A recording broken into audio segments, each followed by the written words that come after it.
2 குழந்தைங்களுக்கு அம்மாவானதுக்கப்புறம் பேசிக் விஷயமான சாப்பிட குளிக்க தூங்க இதுக்கே நேரம் பத்த மாட்டேங்குது. இதில் எங்கே இந்த செல்ஃப் கேர்ன்ற ஒன்று மறந்தே போச்சு சுத்தமாக.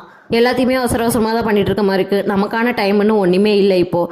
காலேஜ் போகும்போது ஆஃபீஸ் போகும்போதெல்லாம் லாங் நெயில்ஸாக வச்சிருப்பேன். டெய்லி என்ன ட்ரெஸ்ஸோ அதுக்கு மேட்சிங்காக நெயில் பாலிஷ் போட்டு போவேன். ஈவினிங் வந்ததும் நெயில் பாலிஷ் ரிமூவ் பண்ணிட்டு நெக்ஸ்ட் என்ன ட்ரெஸ்ஸோ அதுக்கு மேட்சிங்காக நெயில் பாலிஷ் போட்டுப்பேன். அதே ஒரு பெரிய வேலையாக நினச்சி பண்ணிட்டு இருப்பேன். இப்போ என்னடானா வாங்கின நெயில் பாலிஷை எங்கே வச்சோன்னு தேடுறதுக்கே ஞாபகம் இருக்க மாட்டேங்குது. அவ்வளோ மறதி ஆகிப்போச்சு.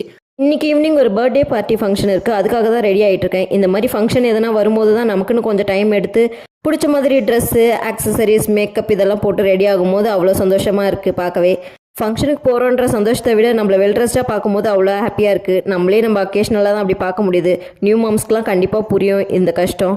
ப்ரொசீஜராக ஸ்டெப் பை ஸ்டெப்பெல்லாம் மேக்கப் போட மாட்டேன் எப்போவுமே. அன்றைக்கி எப்படி லுக்கு தேவையோ அதுக்கேற்ற மாதிரி போட்டுப்பேன். இன்றைக்கி வெறும் டார்க் ஸ்பாட்ஸ் மட்டும் ஹைட் பண்ண கன்சீல் பண்ணி அவ்வளோதான். ஃபங்க்ஷனுக்குலாம் போயிட்டு வந்ததுக்கப்புறம் நமக்குன்னு டிசைன் பண்ண நைட்டிக்குள்ளே போயாச்சு.